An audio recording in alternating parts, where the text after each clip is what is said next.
Electronics రంగంలో గత 20 సంవత్సరాలుగా నూజివీడులో ప్రభంజనం సృష్టిస్తున్నది శ్రీవత్స ఎలక్ట్రానిక్స్ నూజివీడు. మా వద్ద ఏసీలు, ఎల్ఈడి టీవీలు, ఫ్రిడ్జ్లు, వాషింగ్ మిషన్లు, కూలర్లు, మిక్సీలు, గ్రైండర్లు, ఫ్యాన్లు మొదలగు అన్ని రకాల మీ ఇంటికి కావలసిన ఎలక్ట్రానిక్స్ ఐటమ్స్ విజయవాడ మరియు ఆన్లైన్ ధరల కన్నా అతి తక్కువ రేట్లలో లభించును.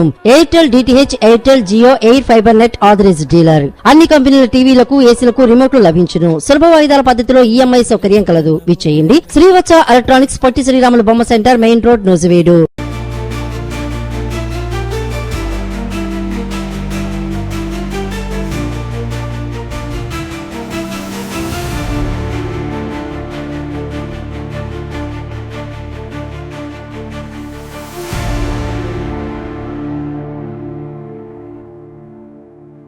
ఉత్తరాంధ్రలో రిలయన్స్ డేటా సెంటర్ ప్రాజెక్ట్. విశాఖలో 295 ఎకరాల భూమి గుర్తింపు. 1,60,000 కోట్ల భారీ పెట్టుబడి. ఉత్తరాంధ్ర అభివృద్ధికి మరో పెద్ద పెట్టుబడి ప్రాజెక్టు రూపుదిద్దుకుంటుంది. ప్రముఖ సంస్థ రిలయన్స్ ఇండస్ట్రీస్ విశాఖపట్నం ప్రాంతంలో భారీ డేటా సెంటర్ ఏర్పాటు చేయడానికి ముందుకు వచ్చింది. ఈ ప్రాజెక్టు కోసం ఇప్పటికే భూముల అన్వేషణ పూర్తవుతుండగా విశాఖలో సుమారు 295 ఎకరాల భూమిని గుర్తించినట్లు అధికారులు తెలిపారు. ఈ ప్రాజెక్టు మొత్తం పెట్టుబడి విలువ సుమారు 1,60,000 కోట్లు ఉండనుందని సమాచారం. ఇది రాష్ట్ర చరిత్రలోనే అతిపెద్ద పెట్టుబడులలో ఒకటిగా నిలవనుంది. ఈ పెట్టుబడి ద్వారా ఉత్తరాంధ్రలో పారిశ్రామిక అభివృద్ధి వేగవంతం అవుతుందని అధికారులు భావిస్తున్నారు. ఈ నేపథ్యంలో రాష్ట్ర ప్రభుత్వం కూడా ఈ ప్రాజెక్టుకు పూర్తి సహకారం అందిస్తోంది. ముఖ్యమంత్రి చంద్రబాబు ఈ ప్రాజెక్టు పై ప్రత్యేక దృష్టి సాధించారు. పెట్టుబడిదారులకు అనుకూల వాతావరణం కల్పించేందుకు అవసరమైన చర్యలు తీసుకోవాలని అధికారులకు సూచించారు. డేటా సెంటర్ ప్రాజెక్టు వల్ల విశాఖపట్నం ఐటీ రంగంలో మరింత ప్రాధాన్యం పొందే అవకాశం ఉంది. ఇప్పటికే విశాఖ ఐటీ హబ్ గా ఎదుగుతున్న నేపథ్యంలో ఈ ప్రాజెక్టు మరో మైలురాయిగా మారనుంది. అంతర్జాతీయ స్థాయిలో డేటా సేవలను అందించే కేంద్రంగా విశాఖ గుర్తింపు పొందే అవకాశం ఉంది. మరోవైపు ఈ ప్రాజెక్టు ద్వారా వేలాది ఉద్యోగ అవకాశాలు కలుగుతాయని అంచనా. నిర్మాణ దశలోనే పెద్ద ఎత్తున ఉపాధి అవకాశాలు వస్తాయి. ప్రాజెక్టు పూర్తయ్యాక కూడా ఐటీ, టెక్నాలజీ, నిర్వహణ రంగాల్లో అనేక ఉద్యోగాలు లభిస్తాయి. స్థానిక యువతకు ఇది ఎంతో ఉపయోగకరంగా ఉంటుంది. ఇదే సమయంలో మౌలిక వసతుల అభివృద్ధి కూడా వేగవంతమవుతుంది. రహదారులు, విద్యుత్, నీటి సరఫరా, కమ్యూనికేషన్ సదుపాయాలు మెరుగుపడతాయి. ఈ ప్రాజెక్టు కారణంగా విశాఖ నగరం అభివృద్ధి మరింత వేగం అందుకుంటుంది.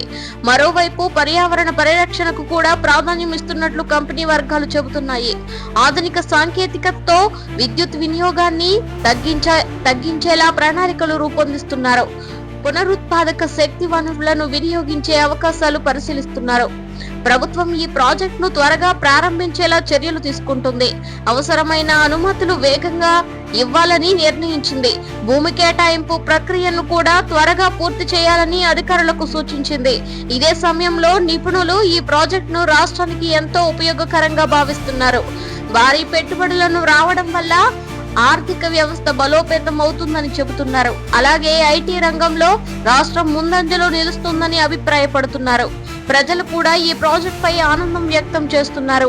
విశాఖపట్నం అభివృద్ధికి ఇది ఎంతో దోహదం అవుతుందని భావిస్తున్నారు. యువతకు మంచి ఉద్యోగ అవకాశాలు వస్తాయని ఆశిస్తున్నారు. మొత్తంగా చూస్తే ఉత్తరాంధ్రలో రిలయన్స్ డేటా సెంటర్ ప్రాజెక్ట్ రాష్ట్రానికి ఒక గొప్ప అవకాశంగా మారుతోంది. విశాఖలో 295 ఎకరాల భూమి గుర్తింపు, 1,60,000 కోట్ల పెట్టుబడి వంటి అంశాలు ఈ ప్రాజెక్టు ప్రాముఖ్యతను చూపిస్తున్నాయి. రాబోయే రోజుల్లో ఈ ప్రాజెక్టు ఎలా ముందుకు సాగుతుందో అన్నది ఆసక్తిగా మారింది. ప్రస్తుతం మాత్రం ఈ పెట్టుబడి రాష్ట్ర అభివృద్ధికి కొత్త దశను చూపిస్తోంది.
పశ్చిమ బెంగాల్లో నేడు తుది దశ పోలింగ్, కట్టుదిట్టమైన భద్రతా ఏర్పాట్లు, సమస్యాత్మక ప్రాంతాల్లో కేంద్ర బలగాల మోహరింపు. పశ్చిమ బెంగాల్ రాష్ట్రంలో ఎన్నికల ప్రక్రియ చివరి దశకు చేరుకుంది. నేడు తుది దశ పోలింగ్ జరుగుతోంది. రాష్ట్ర వ్యాప్తంగా ఓటర్లు పెద్ద సంఖ్యలో పోలింగ్ కేంద్రాలకు తరలి వస్తున్నారు. ఉదయం నుంచే పోలింగ్ కేంద్రాల వద్ద క్యూలు కనిపిస్తున్నాయి. ప్రజలు ఉత్సాహంగా ఓటు హక్కును వినియోగిస్తున్నారు. ఈ తుది దశ పోలింగ్ నేపథ్యంలో ఎన్నికల సంఘం ప్రత్యేకంగా కట్టుదిట్టమైన భద్రతా ఏర్పాట్లు చేసింది. ఎలాంటి అవాంఛనీయ సంఘటనలు జరగకుండా ముందస్తు చర్యలు తీసుకుంటుంది.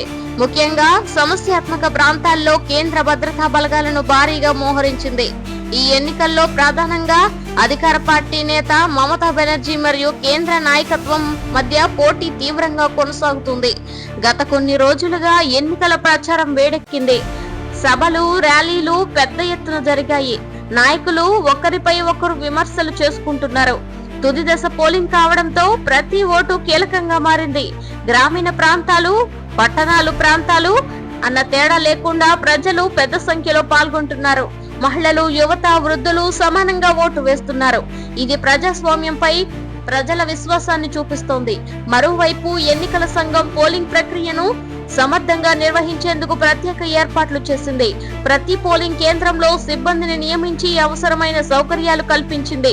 ఓటర్లు సౌకర్యవంతంగా ఓటు వేయడానికి చర్యలు తీసుకుంటుంది. ఇదే సమయంలో సున్నిత ప్రాంతాల్లో ప్రత్యేక నిఘా ఉంచారు.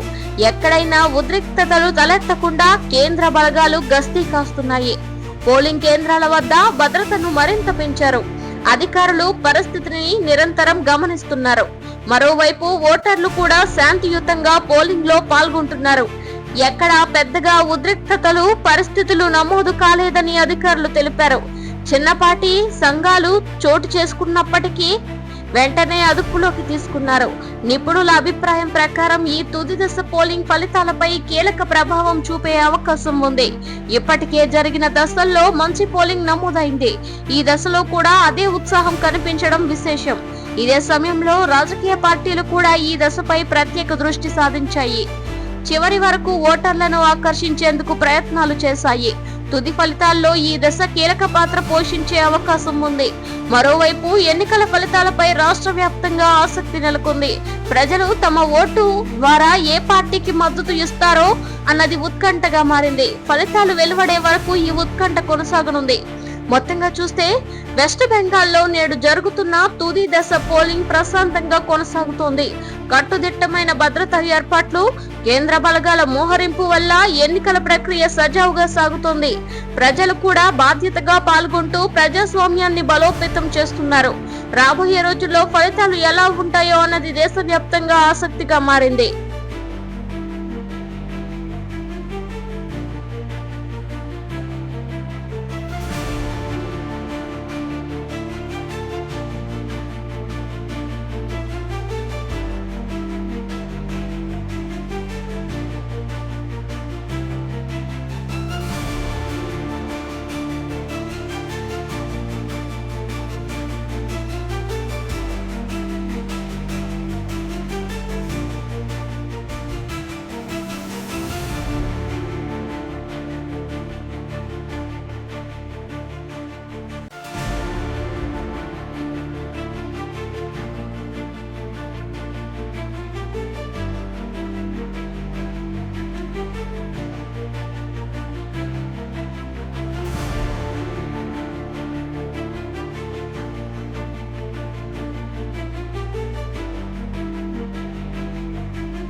ఎన్నికల తరువాత పెట్రోల్ ధరలు పెరుగుతాయన్న రాహుల్ వ్యాఖ్యలపై కేంద్రం స్పందన.